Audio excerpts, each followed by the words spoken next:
Hello students, today you will read the second chapter of Flamingo, Lost Spring. Lost Spring means होता है खोया हुआ बसंत। जैसा कि सभी जानते हो, बसंत ऋतु जो होती है बहुत ही सुहावना मौसम होता है।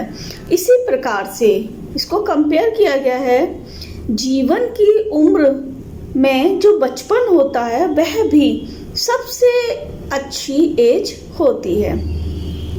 तो लॉस्ट स्प्रिंग में जो स्टोरीज दी गई हैं वो है स्टोलन चाइल्डहुड, यानी कि बचपन का खोना। तो इसमें क्या है, चाइल्ड लेबर के बारे में बताया गया है कि जो बच्चे लोग होते हैं घरेलू परिस्थितियों के कारण, आर्थिक परिस्थितियों के कारण और जाकर कार्य करने लगते हैं। राइटर हैं अनीश जंग। अनीश जंग ने चैप्टर में कुछ एनालाइज किया है। उन्होंने यहाँ पर बच्चों की पॉवर्टी यानी कि she analyses the grinding poverty and tradition which condemns these children to a life of exploitation. कि ये यहाँ विश्लेषण किया है राइटर ने कि ये बच्चे जो होते हैं गरीबी में पिसते रहते हैं, अपनी परंपराओं को आगे बढ़ाते रहते हैं और इस दुर्दशा के लिए, अपने जीवन में जो उनकी दुर्दशा हो रही है उसके लिए कभी भी मना नहीं करते हैं। अब अनीश जंग जो राइटर है उनका बैकग्राउंड क्या है, अगर उनके बैकग्राउंड के बारे में जानते हैं तो पता चलता है कि she was born in Rourkela in India in 1964 को इंडिया में राउरकेला जगह है, वहाँ उनका जन्म हुआ था। She spend her childhood and adolescence in Hyderabad. उनका जो बचपन था, जो किशोरावस्था थी, वह हैदराबाद में बीती थी। She draw our attention towards the plight of the poor people who work in extremely unhealthy condition. उन्होंने हमारा अटेंशन जो डाला है वो गरीब बच्चों की दुर्दशा पर डाला है। Who work in extremely unhealthy condition, जो कैसे करते हैं, बहुत ही ज़्यादा अस्वास्थ्य दशा में भी कार्य को करते रहते हैं। The people who live in Seemapuri had come from Bangladesh in 1971। यानी कि लोग जो सीमापुरी में रहते हैं वो बांग्लादेश से 1971 में यहाँ पर आ गए थे। और सीमापुरी जो क्षेत्र है वो दिल्ली में है।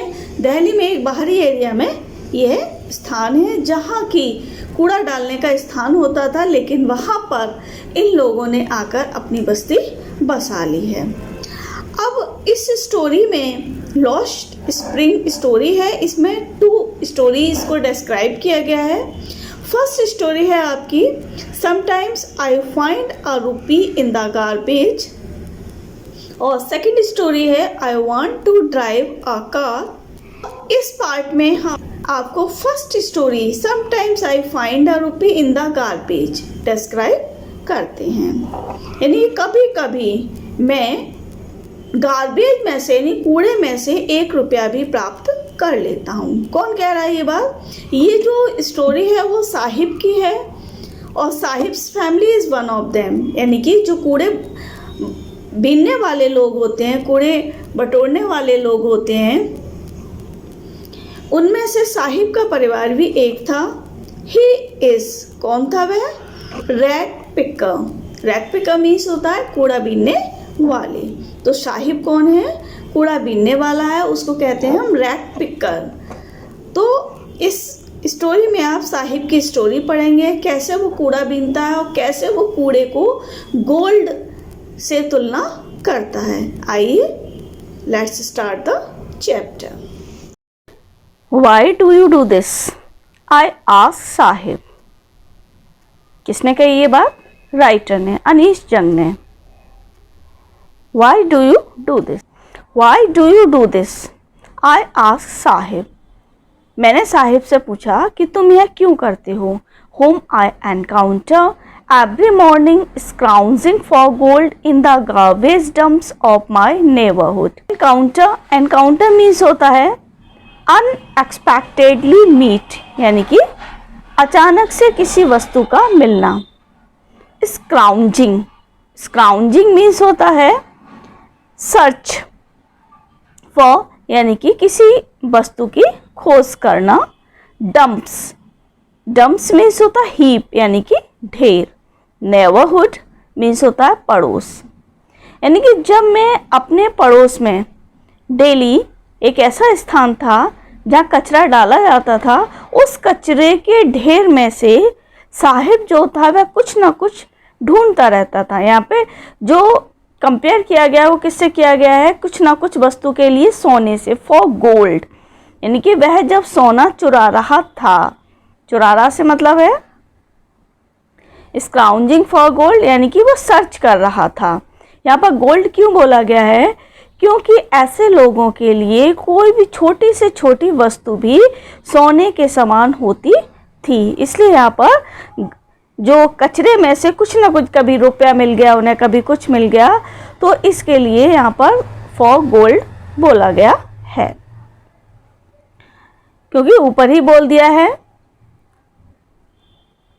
Sometimes I find a rupee in the garbage. इसका टाइटल ही यही है कि कभी कभी मुझे गार्बेज में से 1 रुपया भी मिल जाता है। Sahib left his home long ago. Sahib ने अपने घर को बहुत पहले ही छोड़ दिया था। Set amidst the green fields of Dhaka, his home is not even a distant memory. Sahib left his home long ago, set amidst the green fields of Dhaka. Dhaka के हरे भरे खेतों के बीच बसे अपने घर की उसे अब याद बिल्कुल नहीं आती थी। There were many storms that swept away their fields and homes, his mother tells him. उसकी माँ उसको बताती है कि बार बार आने वाले जो तूफान थे उनके घर और खेत उससे तबाह हो गए थे। किससे तबाह हो गए थे? बार बार आने वाले तूफान से। That's why they left, looking for gold in the big city where he now lives. यही कारण है कि वे वहाँ से छोड़कर सोने की खोज में बड़े शहर में आ गए जहाँ वे अब रहते हैं। I have nothing else to do. अब मेरे पास कहने के लिए कुछ नहीं है। He mutters, looking away. है बुदबुदाया, looking away, देखते हुए। Go to school, I say glibly, realizing immediately how. Go to school, school जाओ, मैंने बड़ी चतुराई से कहा। ग्लिबली मीन्स क्या होता है? सहज भाव से, चतुराई से, कि सामने वाला कोई बात को समझ ना पाए। लेकिन मैंने तुरंत ही महसूस किया कि मेरी सलाह में कोई भी दम नहीं थी। मस्ट साउंड, यानी मेरी सलाह में कोई भी दम नहीं थी। अब there is no school in my neighbourhood. क्या कहा उसने? मेरे पड़ोस में कोई स्कूल नहीं है। When they build one, I will go. जब वहाँ स्कूल बन जाएगा तो मैं जाऊँगा। If I start a school, will you come? I ask half joking. अब मैंने वैसे ही मजाक करते हुए उससे पूछा, राइटर कह रही हैं, कि यदि मैं स्कूल शुरू करूं तो क्या तुम आओगे उसमें? Yes, he says, smiling broadly. मुस्कुराहट के साथ वह बोलता है, हाँ बिल्कुल, मैं जरूर आऊँगा। A few days later, I see him running up to me. Is your school ready? A few days later, कुछ दिन बाद मैंने देखा कि रनिंग अप टू मी, वह मेरे पास दौड़ता हुआ आया और क्या पूछता है? Is your school ready?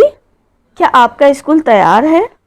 It takes longer to build a school, I say embarrassed at having made a promise that was not meant. Embarrassed means होता है अशेम्ड, यानी कि लज्जित होना, क्योंकि मैंने ऐसे उससे वायदा ही किया था जिसके लिए मुझे लज्जित होना पड़ा। It takes longer to build a school. अब मैंने उससे क्या कहा कि स्कूल बनने में बहुत समय लगता है। Embarrassed at having made a promise that was not meet.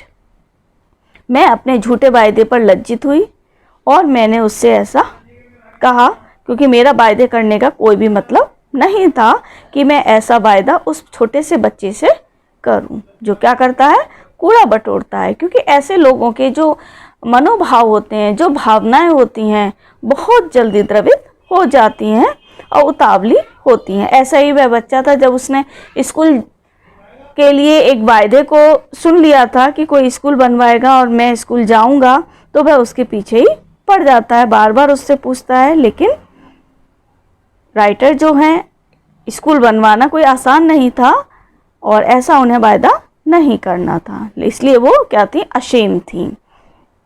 But promises like mine abound in every corner of his bleak world. Abound means होता है exit in large numbers, means बहुत बड़ी संख्या में। ब्लीक मीन्स होता है ड्रेयरी, यानी कि कठोर, रूखा, ड्राई, यानी कि उसके रूखे जीवन के हर कोने में मैंने जैसा वायदा किया ऐसे वायदे भरे पड़े थे। क्योंकि बहुत सारे लोग हैं जो ऐसे लोगों से कोई ना कोई वायदा करते रहते हैं। ऐसा ही वायदा एक मैंने भी उससे कर दिया जिसका कि कोई मायने नहीं था। After months of knowing him I ask his name. Sahib Alam he announces. उसे जानने के कई महीने बाद मैंने उससे उसका नाम पूछा तो वह अपना नाम बताता है, Sahib Alam. He does not know what it means, और वह इसका मतलब नहीं जानता। If you knew its meaning, यदि वह इसका मतलब जानता तो लॉर्ड ऑफ द यूनिवर्स, तो इसका मतलब क्या था, दुनिया का मालिक। He would have a hard time believing it, जिस पर उसे विश्वास करना बहुत मुश्किल होता। Unaware of what his name represents, he roams the streets with his friends, an army of barefoot boys who appear like the morning birds and disappear at noon. Over the months, I have come to recognize each of them. Unaware means होता है having no knowledge, यानी कि अज्ञानी, जिसको कि ज्ञान ना हो। अब अपने नाम के अर्थ से अनजान वह अपने दोस्तों के साथ क्या करता है, रोम्स मीन्स होता है घूमना। He roams the street with his friends, वह अपने मित्रों के साथ गलियों में घूमता रहता है। अब क्यों घूमता है ये तो आपको पता ही है कि कूड़े में से कोई ना कोई उसे वस्तु ऐसी मिल जाए जो थोड़ी सी भी कीमती हो, जिससे कि उसका घर चले। अब वह कैसे घूमता है, an army of barefoot boys who appear like the morning birds and disappear at noon.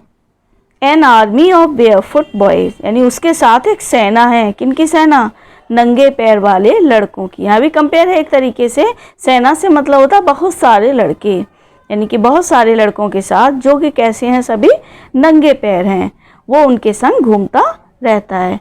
जो कैसे होते हैं, जो सुबह चिड़ियों की तरह प्रकट होते हैं। जैसे दिन निकलता है चिड़ियाएं जो होती हैं चहचहाने लगती हैं, ऐसे ही सुबह होते ही ये सभी लड़के लोग भी नंगे पैर अपने घरों से कूड़े में से कुछ न कुछ वस्तु टटोलने के लिए, ढूंढने के लिए निकल पड़ते हैं। और कब तक घूमते हैं, डिसअपीयर एट नून, दोपहर तक घूमते रहते हैं, यानी कि दोपहर को ये दोपहर के बाद गायब हो जाते हैं। ओवर द मंथ्स, महीनों बाद, I have come to recognise each of them, मैं उन सबको पहचानने लगी थी। Why are not you wearing chappals, I ask one, मैंने उनमें से एक से पूछा कि तुमने चप्पलें क्यों नहीं पहनी हुई हैं। My mother did not bring them down from the shelf. He answer simply, उसने बड़े ही साधारण ढंग से उत्तर दिया, क्योंकि मेरी माँ ने उसे शेल्फ यानी कि जो अलमारी के ऊपर टाड़ होता है उस पर रखी हुई थी, उससे नीचे नहीं उतारी, इसलिए मैंने नहीं पहनी। Even if she did, he will throw them off. Adds another who is wearing shoes that do not match. अब दूसरे लड़के ने उत्तर दिया, कौन सा लड़का था जो क्या पहने हुआ था? Wearing shoes. Who is wearing shoes? जो जूते पहने हुआ था, that do not match, जो आपस में मैच नहीं करते। देख लीजिए आप इमेज में भी आप देख सकते हो कि दो पैरों में अलग अलग टाइप के जूते पहने हुए हैं। उसने क्या कहा? यदि उसकी माँ जूते नीचे उतार भी देती तो यह क्या कर देता? उसको थ्रो देम ऑफ, इसको फेंक देता। When I comment on it, he shuffles his feet and says nothing. Shuffles means होता है walks by dragging his feet, यानी अपने पैर घसीट कर चलना। जब मैंने इस पर कमेंट किया तो उस लड़के ने अपने पैर जो थे जमीन पर घसीटे और says nothing, कुछ नहीं कहा।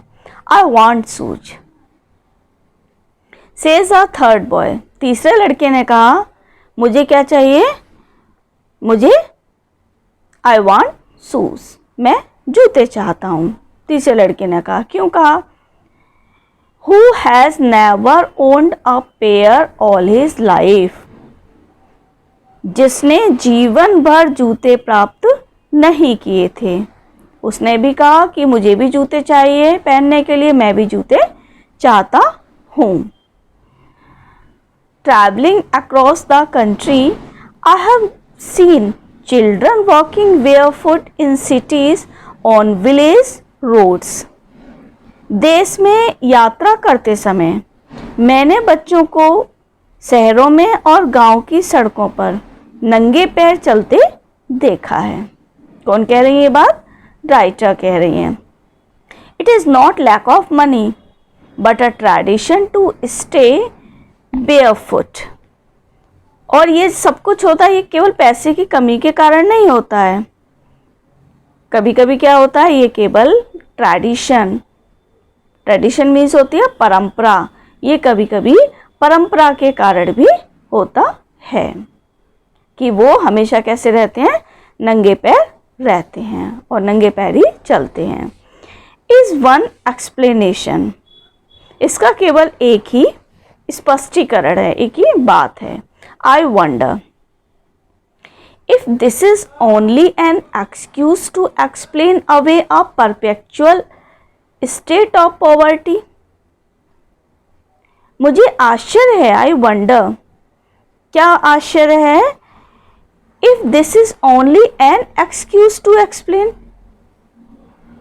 कि उनके पास गरीब बने रहने के लिए एक ही बहाना है, a perpetual state of poverty, यानी कि गरीब बने रहना। Perpetual state of poverty means क्या होता है?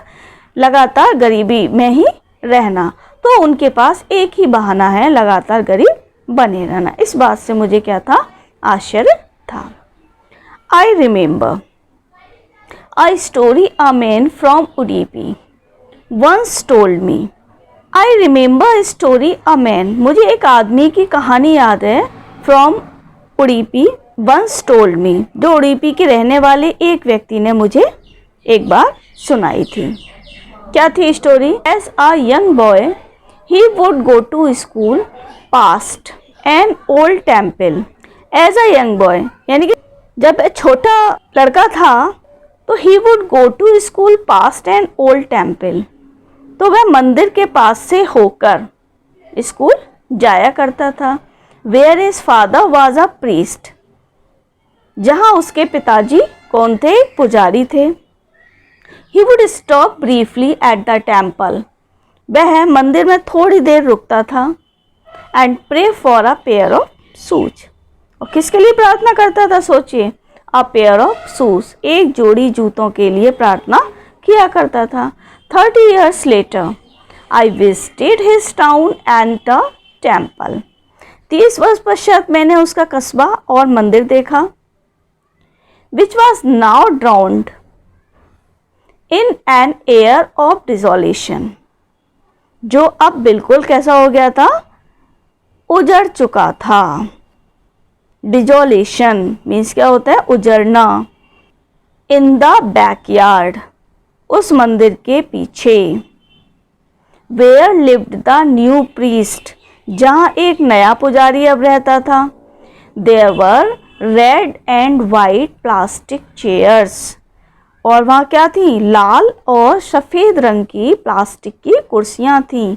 अ young boy dressed in a grey uniform, और एक छोटा सा लड़का जो क्या पहने हुए था, ग्रे यूनिफॉर्म, स्लेटी कलर की यूनिफॉर्म को पहने हुए था. वियरिंग सॉक्स एंड शूज़, क्या पहने हुए था, सॉक्स एंड शूज यानी जूते और मोजे भी पहने हुए था. Arrived painting and through his school bag on a folding bed, यानी वह हाँफता हुआ आता है और क्या करता है, अपना बस्ता और एक फोल्डिंग बेड पर वह फेंक देता है. लुकिंग एट द बॉय, लड़के की ओर देखते हुए. I remembered the prayer another boys had made to the goddess and he had finally got a pair of shoes. और जब अंत में उसे जूतों की एक जोड़ी मिल जाती है तो वो क्या प्रेयर करता, let me never loss them. तब उसने प्रेयर की भगवान से कि ये जूते अब कभी ना खोएं. क्लियर हुई बात. The goddess had granted his prayer, और ईश्वर ने भी यानी देवी जी ने भी उनकी प्रार्थना को स्वीकार किया. Young boys like the son of the priest now वोर शूज, यानी पुजारी के लड़के की तरह अब छोटे लड़के जूते पहनते थे. But many other like the rag pickers in my neighbourhood remain shoeless, लेकिन बहुत से जो अन्य लड़के थे, जैसे कि मेरे पास के जो ये रैक पिकर्स थे यानी कूड़ा बीनने वाले कबाड़ी लोग थे, वे आज भी बिना जूते के मौजूद थे. माई एक्वेंटेंस, यानी मेरी पहचान हुई. किस चीज़ से पहचान हुई, उन नंगे कबाड़ी बीनने वालों की वजह से ही मेरी जो जान पहचान हुई वह सीमापुरी क्षेत्र में हो जाती है. अब सीमापुरी क्षेत्र कहाँ है, कैसा है, यह क्षेत्र है a place on the periphery of Delhi, ये दिल्ली के पास ही के इलाके में यह क्षेत्र है. Yet miles away from it metaphorically, फिर भी वह वहाँ से काफ़ी मीलों दूर है, यानी कि कैरेक्टरिस्टिक या फिर आप कह सकते हो मेटाफोरिकली, लाक्षणिक रूप से. लाक्षणिक कहते हैं लक्षणों से. लक्षण से मतलब क्या होता है, उसकी कैरेक्टर, उसकी क्वालिटी. यानी क्योंकि सीमापुरी में जो रहने वाले लोग थे बहुत छोटे लोग थे, कबाड़ी बीनने वाले लोग थे, जबकि दिल्ली के अंदर जो लोग रहते हैं काफ़ी स्टैंडर्ड लोग रहते हैं, काफ़ी अच्छे लोग भी रहते हैं. तो सीमापुरी में ऐसा नहीं है. तो लाक्षणिक रूप से यानी पैराफेरी रूप से जो डिफरेंस है दोनों का, दिल्ली और सीमापुरी, जबकि दोनों ही नज़दीक एरिया में है, ये अंतर बहुत बड़ा है, बहुत दूर है. इसलिए बोला माइल्स अवे फ्रॉम इट, यानी लाक्षणिक रूप से यह उससे मीलों दूर है. क्लियर हो गई होगी ये लाइन. अब those who live here are squatters who came from Bangladesh back in 1971. Squatters means होता है यानी कि एक ऐसी ज़मीन पर रहने वाले लोग जो बिना किसी अधिकार के वहाँ पर बस जाते हैं, यानी कि सार्वजनिक जो भूमि होती है उस पर बिना किसी अधिकार के जाकर वो बस जाते हैं. इसको कहते हैं स्क्वैटर्स, यानी बाहर से आए और किसी भी एरिया में बस गए. ऐसा ही सीमापुरी क्षेत्र के लिए हुआ था.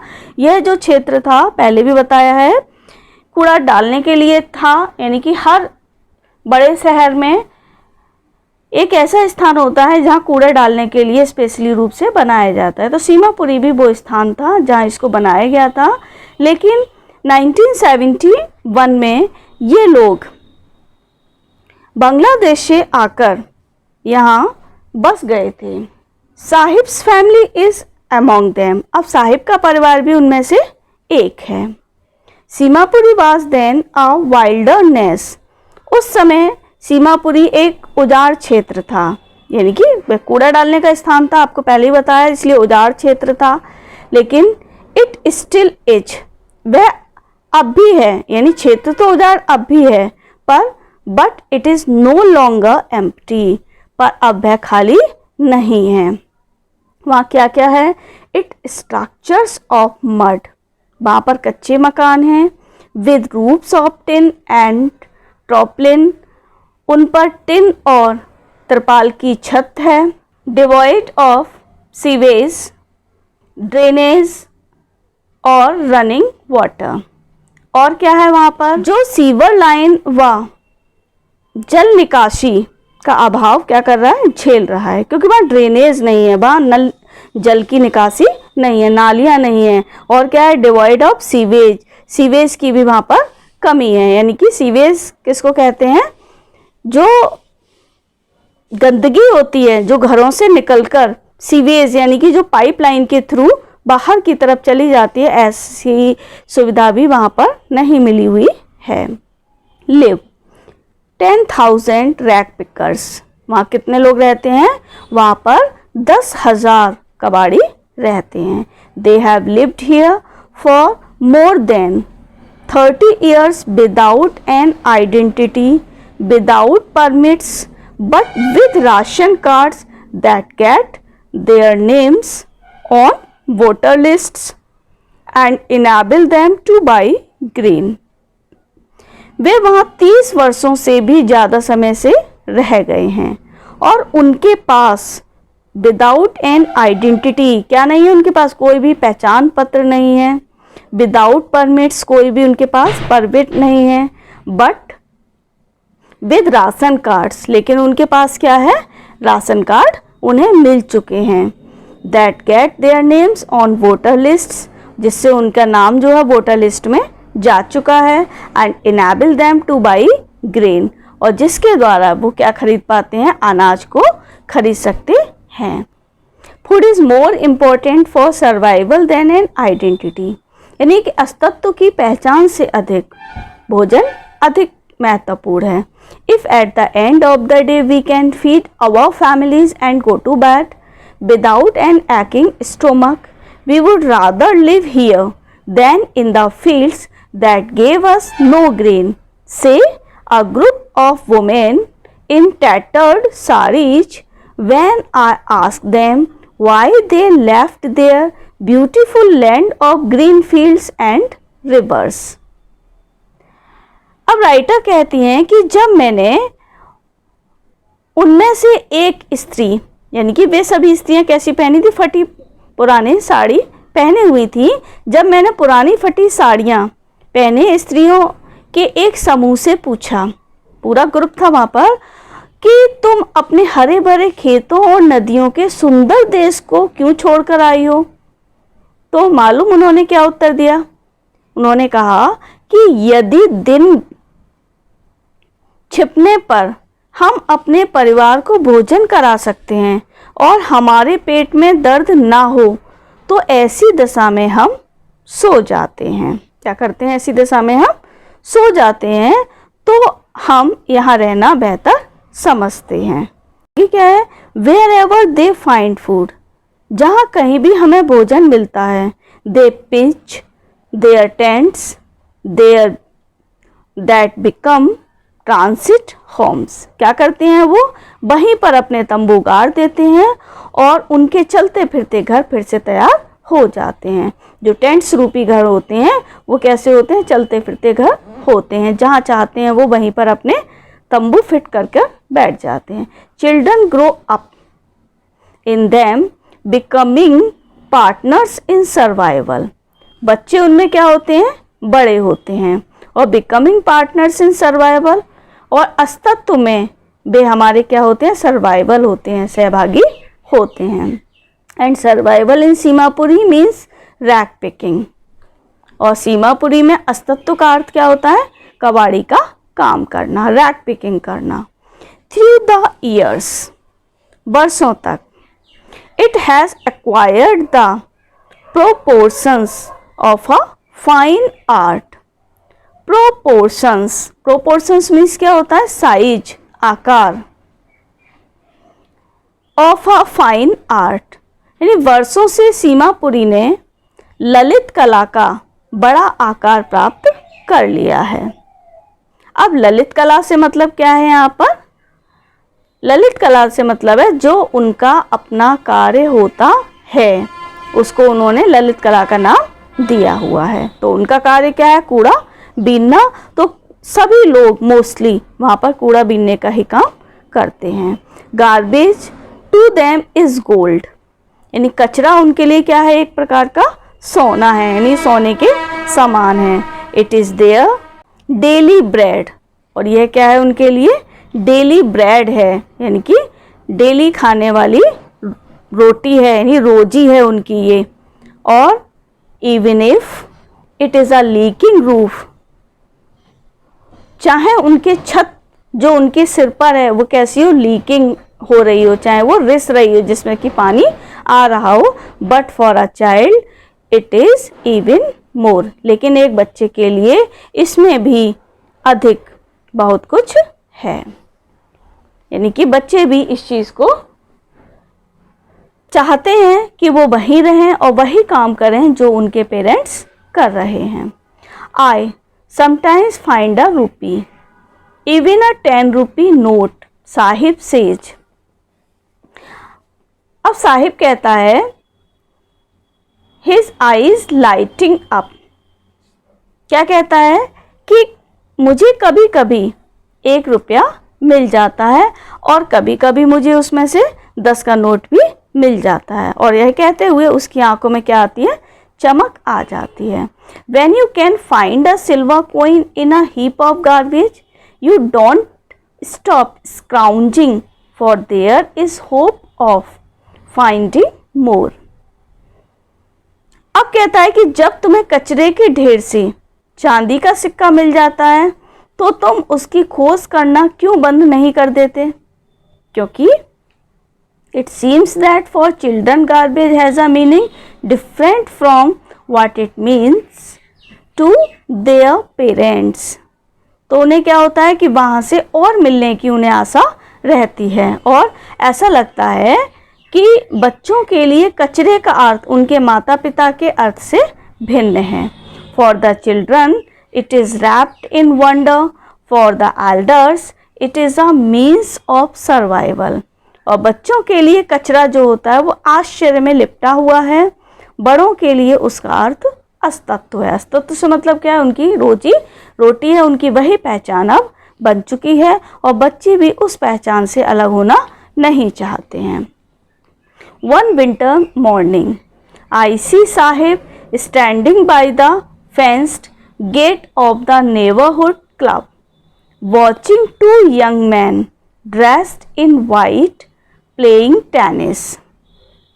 एक बार जाड़े की सुबह को मैंने साहिब को वहीं नज़दीक में एक फाटक के पास खड़े हुए देखा, जहाँ वह क्या कर रहा था, 2 young men, वहाँ 2 लोग थे, dressed in white playing tennis, जो क्या पहने हुए थे, सफ़ेद वेशभूषा पहने 2 व्यक्ति जो थे वो टेनिस को खेलते हुए क्या कर रहा था, देख रहा था। कौन, साहिब खड़ा हुआ था फाटक के पास और 2 लोग जो टेनिस खेल रहे थे उनको वह ध्यान से देख रहा था। I like the game he hums, वह थोड़ा सा हिचकिचाते हुए अंदर ही अंदर बोला, आई लाइक द गेम, मुझे यह खेल पसंद है। Content to watch it standing behind the fence, और वह वहीं दीवार के पीछे खड़ा होकर मैच को देखता है। I go inside when no one is around he admits, वह इस बात को भी कहता है कि जब कोई नहीं होता है तो मैं धीमे से भीतर भी चला जाता हूँ। The gatekeeper lets me use the swing, और चौकीदार मुझे वहाँ पर झूला भी झूलने देता है। Sahib, two is wearing tennis shoes that took strange over his discolored shirt and shorts। अब साहिब जो था वह टेनिस के जूते भी पहना हुआ है आज, लेकिन that took strange over his discolored shirt, और जो वह पहना हुआ है शर्ट वह कैसी पड़ गई है, डिसकलर्ड यानी फीकी पड़ गई है। शॉर्ट्स और उसका निक्कर जो है वह भी थोड़ा सा अजीब हो गया है। someone gave them to me, और उसने बताया कि किसी ने उसे ये दिए हुए हैं। He says in the manner of an explanation, वह सफाई देने के लहजे में बोलता है। The fact, यह तथ्य, that they are discarded shoes to some rich boy who perhaps refused to wear them because of a hole in one of them, कि वे किसी धनवान बच्चे के छोड़े हुए जूते थे, लगता था, जिससे उन्हें वह जो जूते पहना हुआ था साहिब, वो जूते किसी धनवान लड़के के होंगे और जिसने कि पहनने के लिए मना कर दिया गया होगा। क्यों मना कर दिया गया होगा? क्योंकि उसमें क्या हो गया था, because of a hole in one of them, क्योंकि उन जूतों में से किसी एक में एक छेद हो गया था। डज नॉट बोदर हिम, और वह परेशान होना नहीं चाहता था। For one who has walked barefoot, even shoes with a hole is a dream come true। उस बच्चे के लिए जो नंगे पैर घूमता हो, एक छेद वाले जूते जो सपना होता है वो क्या कर देते हैं, साकार कर देते हैं। But the game he is watching so intently is out of his reach. वह जो खेल था जिसको वह इतने ध्यान से देख रहा था वह उसकी पहुंच से बाहर था। This morning, Sahib is on his way to the milk booth। इस सुबह साहिब जो था वह दूध के बूथ के रास्ते जा रहा था। In his hand is a steel canister। उसके हाथ में क्या था, एक स्टील का डब्बा था। स्टील कैनिस्टर माने होता है एक दूध का डब्बा जो रखने वाला होता है दूध को, कंटेनर जिसको कहते हैं। I now work in a tea stall down the road, he says, pointing in the distance। वह एक दूरी पर स्थित चाय की दुकान की ओर संकेत करता है और क्या कहता है कि अब मैं चाय की दुकान पर काम करने लगा हूँ और I am paid 800 rupees and all my meals, does he like the job. और वह बताता है मुझे भोजन के साथ साथ वहाँ पर 800 रुपये भी मिलते हैं। मैं उनसे पूछती हूँ कि does he like the job, क्या वह इस काम को पसंद करता है। I ask his face, I see his lost the carefree look. मैं उसका चेहरा देखती हूँ लेकिन उसके चेहरे पर जो एक लापरवाही वाली फीलिंग्स होती थी, केयरफ्री लुक होता था, वह अब खो चुका है। और the steel canister seems heavier than the plastic bag he would carry so lightly over his shoulder। और स्टील का डिब्बा उस प्लास्टिक की थैली से भारी लग रहा था जो कि उसके कंधे पर हर समय पड़ी रहती थी। और इस समय क्या टंगा हुआ था, एक दूध का डिब्बा उसके कंधे पर टंगा हुआ था, वह बहुत भारी प्रतीत हो रहा था। ऐसा क्यों था? क्योंकि द बैग वाज हिज, बैग किसका था, उसका अपना था। और the canister belongs to the man who owns the tea shop, और वो कैनिस्टर किसका था, वो टी शॉप ऑनर का था, यानी कि उसकी चाय वाले मालिक का था जिसकी वह ड्यूटी बजा रहा था, जिसके लिए वह नौकरी कर रहा था। अब वह क्योंकि स्वयं मालिक नहीं रहा था। Saheb is no longer his own master. अब साहिब जो था अब अपने खुद का मालिक नहीं रहा था, वह अब क्या बन गया था, दूसरे के यहाँ कार्य कर रहा था। इसलिए उसे उस कैनिस्टर में ज़्यादा वजन उसके महसूस हो रहा था। क्लियर हो गया होगा ये चैप्टर आपका, ये पार्ट 1 हो गया आपका।